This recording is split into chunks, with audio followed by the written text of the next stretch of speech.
You know, I've been by this place maybe a dozen times on my way home from work, and I thought it was always a cool little spot, especially at nighttime. They pop all the lights up on the trees and it looks really, really cool. And it's great to have them here in Ottawa because it gets dark fast and it stays dark for a long time. Anyways, I'm here to talk to you about my new camera, the Sony A6400. It's not new to everybody, of course. It's been out for over maybe a year, maybe 10 months. Anyways, it's new to me. I've had it for maybe 3 to 4 months. And it's a camera that I've really found that I liked. I liked a lot of the features with it, which is great. At work, I used a little bit bigger camera, the Sony FS5, and that's a great camera, but it's not something I want to use for my own personal use. It's way too big. This is something nice and easy for YouTube, for chasing the kids around with videos. This is something I really like. Anyways, we're gonna take a look at some of the ways you get more out of your Sony A6400. It's getting cold now, so I'm gonna go this way. No, sorry, I meant this way.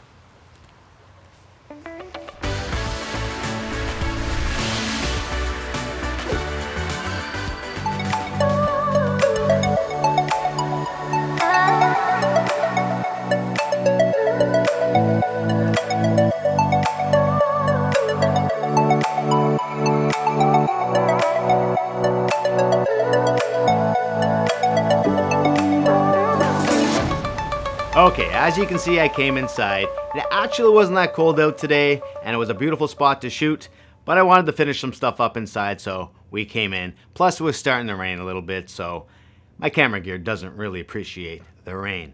Anyways, today we're talking about the Sony A6400. Again, like I said, I just picked it up a little while ago, and I'm in love with this camera. Let's talk about the camera just a little bit. As we all know, it's a mirrorless camera, so it's a little bit smaller and compact. You can see how small that tiny little thing is, right?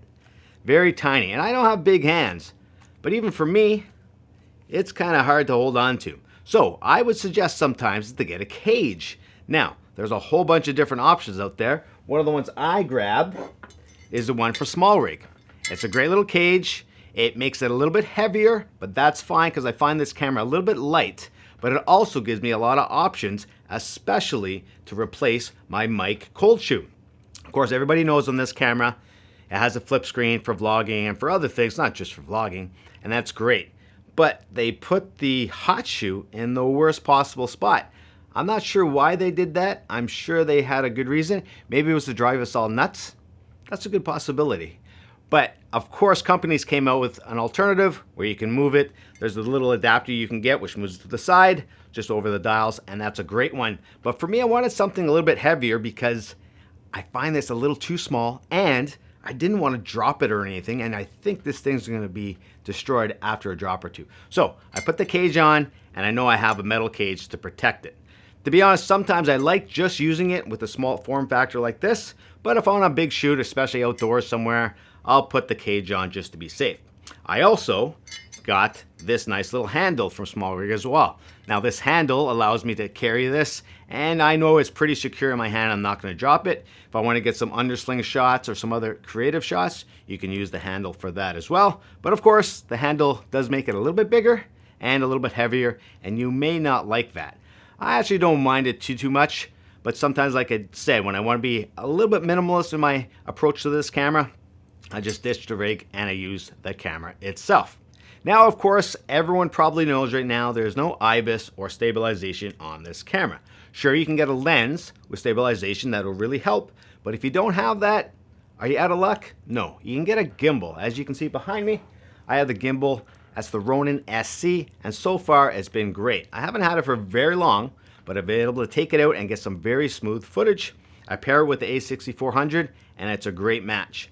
Originally, I had the cage on it because I was having a hard time balancing, and I thought it was because this thing is just too small and too light. But eventually, when I got used to the SC, I was able to balance it with the camera just itself and the gimbal, and it works out perfectly. It's a really good pair, and I think it's fantastic, and it's a great workaround if you don't have IBIS in a camera. So this is a great thing for this camera. Of course, you don't have to get the Ronin SC. There's a whole bunch of other great gimbals out there that'll work.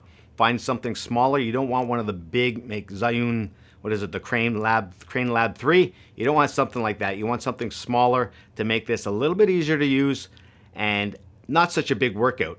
although sometimes the guns do need a workout.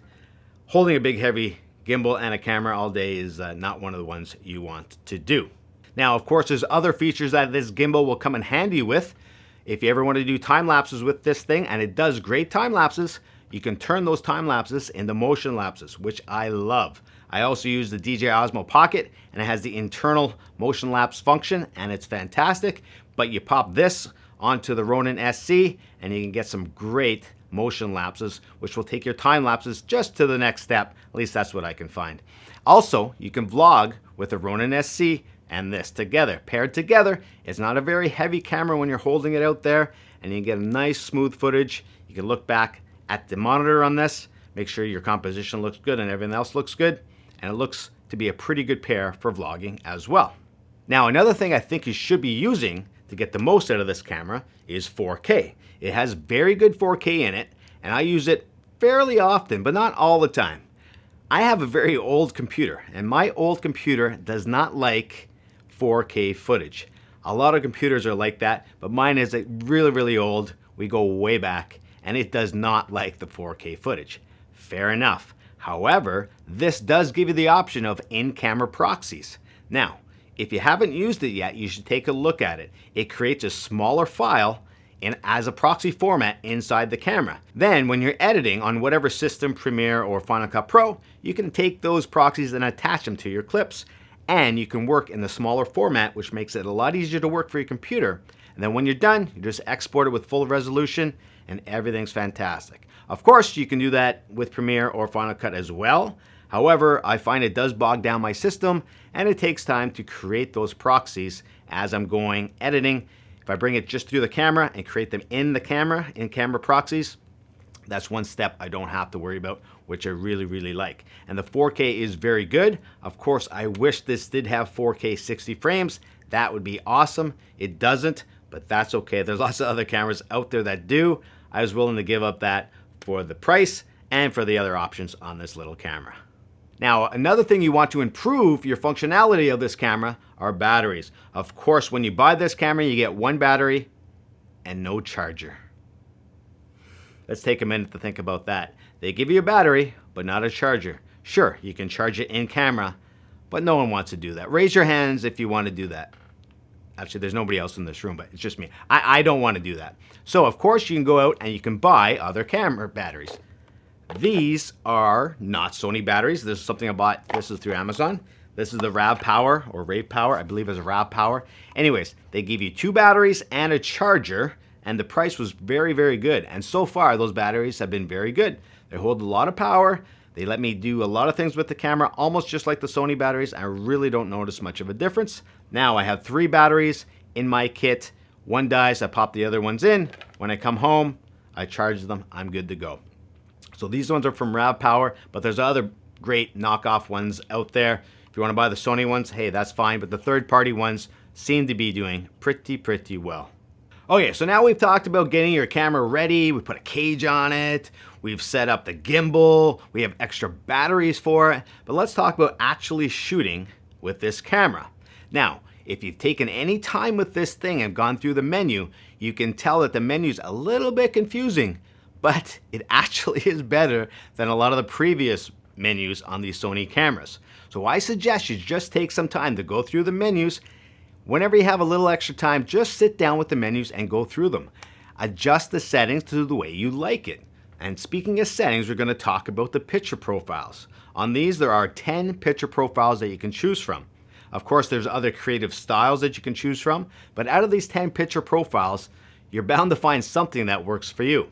Now, if you're just starting with this camera, let me suggest picture profile off. Don't use a picture profile. Check out the footage you can get from just having the picture profile off. It's pretty darn good if you ask me. Now, if you white balance properly and make sure you expose properly, and all the other elements of the camera should work well for you on no picture profile. Of course, if you want to experiment with the profiles, that's a great idea. Go out to a nice day, maybe to a garden or someplace where there's lots of color, and just attempt the different profiles and see what works for you.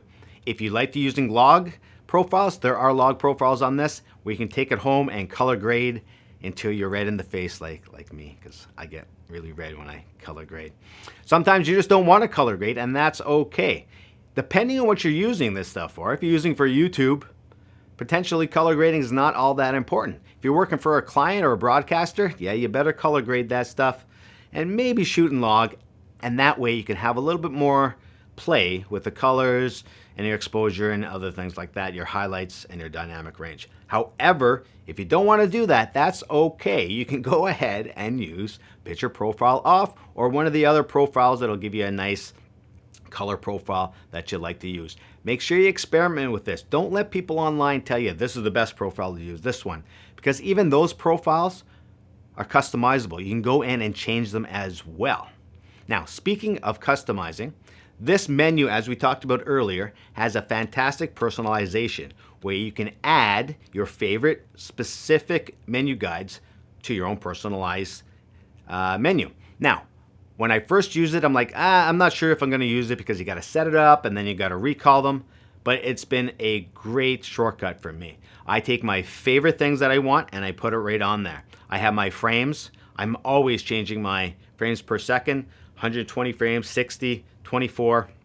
Depending on what I'm shooting, I have those in there. My audio levels, if I'm putting a mic on this camera, which it does have a mic jack, which is a fantastic thing to have, of course, but you have to adjust those levels. If you're just using the camera mic, I mean, it's not great, but it'll give you audio. But if you're going to use an external mic, make sure you adjust those audio levels to get just the right level so you're not clipping or you're not too low. And you can put a whole bunch of other features on this thing. There's other function buttons. I suggest taking a look at the menu and going through it. I'm not going to go through all the specs because I'm not really a specs guy. I just take a look at the camera and I try to get the best out of it. If you're a little intimidated by the menu, that's okay. We all are. Even the pros go through a camera like this. They have different menu settings than the previous versions. If you're using a bigger Sony camera, they're going to have different menu options. If you're using a smaller one, same thing. If you're coming from Canon, forget about it. It's a completely different system. But that's okay. Just take some time to learn this thing. It's not that complicated once you break down and once you start finding all the menus and what they do. Of course, if you screwed up, you can always go back to default. There's no shame in default. I should get a t-shirt that says that. No shame in default. Yeah, maybe it will. Now, let me finish up when I was talking about the menu. If you haven't used different frame rates on this camera, you really should. You're not getting the most out of the camera. Sure, some people only love to shoot 30 frames per second. Some people only want to shoot 24 frames per second. And of course, they'll fight and say 24 is better and no, 30 is better. And then your long lost cousin will come in and say, hey, I think 60 is pretty darn good, don't you think? Yeah, that happens, right? Everyone has a best frame rate that they think is the perfect thing to make them look fantastic. I don't really care, to be honest with you. When I did broadcast work at my work, we always used to shoot 30 frames because that was the broadcast standard. But my own personal stuff, I like to shoot 24 frames, whether I'm vlogging or if I'm shooting right here like this, I like to use 24 frames. But if I want to slow it down, I love 60 frames. But of course, this camera can do 120. If you have enough available light, you can use 120. Just make sure you adapt your shutter speed to double it. Use the 180 rule to give you exactly the right shutter you want on this camera because you want just enough motion blur. But again, just play with it and get exactly the settings that you want. I guarantee you once you start, you're going to screw it up and get so frustrated. But hey, after a little while, you're going to work on it and you're going to get better and you're going to get better. And soon, you're going to love using different frame rates. And again, like I said, I have them programmed in my personal settings. So if I want to change the frame rates, it's a click of a button and I'm ready to go. Okay, so my last advice on how to get a little bit more out of your Sony A6400 are lenses. Of course, there are tons and tons of lenses out there for this camera, but also you can use adapters for this camera to use Canon lenses and other kinds of lenses. Now, I originally came over from Canon, so I'd had my own glass already, and I didn't want to invest too much money into other glass, so I used my Canon lens. Of course, you need some kind of speed booster or adapter to make that happen, but you pop it on and it works fantastic. Sure, it doesn't give you the capabilities of autofocus like you would with a Sony lens, but you're able to use your fantastic Canon glass with this camera. Now, like I said, there are a lot of lenses out there for the Sony cameras.